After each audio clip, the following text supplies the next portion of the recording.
Doesn't last very long. No, it doesn't.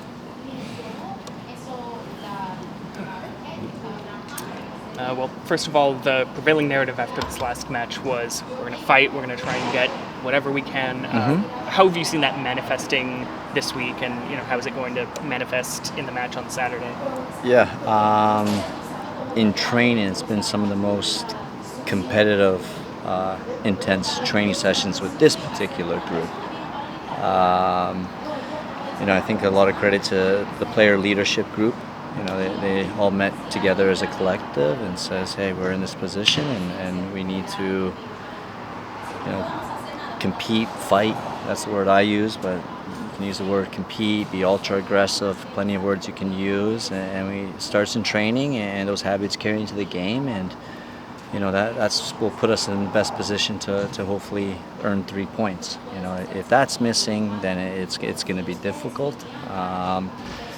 And then when you have those sort of meetings, or players have those sort of meetings, you look for what is their response or what are their behaviors. And in training, like I mentioned, it's been some of the most intense training sessions we've had all year with this particular group. So my hope is that carries into the game. Again, that doesn't guarantee anything. We've stated that, but the bare minimum expectation, what I shared with you guys post the game Rhode Island, was that we're going to fight. And if what I've seen in training carries over the game, we're going to fight.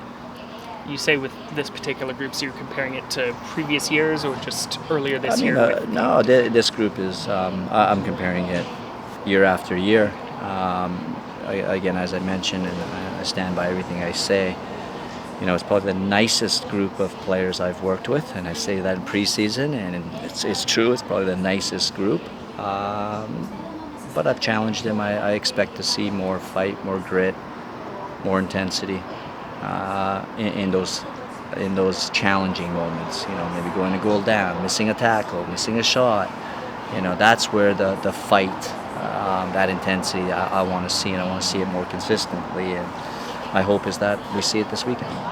Reminds me of the Greg Popovich quote, I want some nasty. Sometimes you need to be ruthless. Yes. Especially in the game. We want, as I mentioned, we want great human beings. Is something that we work incredibly hard to identify good people. That for us is priority, and we've done it again with this particular team. But with this particular team, I do want to see, as Popovich said, some more nasty on the field. I haven't seen it enough, and the players know this.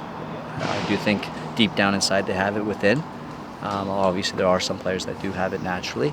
But as a collective, I want to see more of it, and that's what they've been challenged. And again, hopefully that translate into getting something against Sacramento.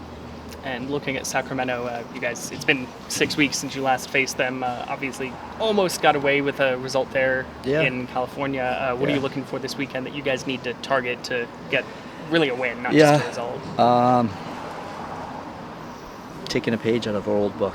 Being aggressive with and without the ball, and doing that over the course of 90 minutes and making Sacramento uncomfortable. It's a great team. They have excellent individual players. If we go back to Rhode Island, I think we did a lot of good things, but we lost out on some individual duels, and those individual duels cost us. It's just how it is. My hope is, knowing that we're going against a very good team that have also excellent individual players, is that we make them uncomfortable and that we're aggressive and we look to attack them, and we look to try to tire them out with that aggressive pressing and verticality with the ball. And obviously, Sacramento still has the best defense in the league, but they have, I think it was 3 goals against New Mexico a couple matches ago, 2 against Las Vegas. I know those are maybe some of the upper echelon teams this year, some of the better performing ones, but are there any things from sort of those performances that you think you can exploit to replicate that against Sacramento? Unfortunately, I can't share the game plan, but every game you have a different strategy, a different opponent. But the big thing for us, and I think the big takeaway, is us being aggressive with and without the ball over the course of 90 minutes. If we can sustain that, hopefully things end well for us. And defensively, you had a good run where you shut out some opponents in the last 2 games. You've given up 7 goals, 4 against. I'm trying to remember. Well, 3 against Rhode Island, 4 against Phoenix. Yeah.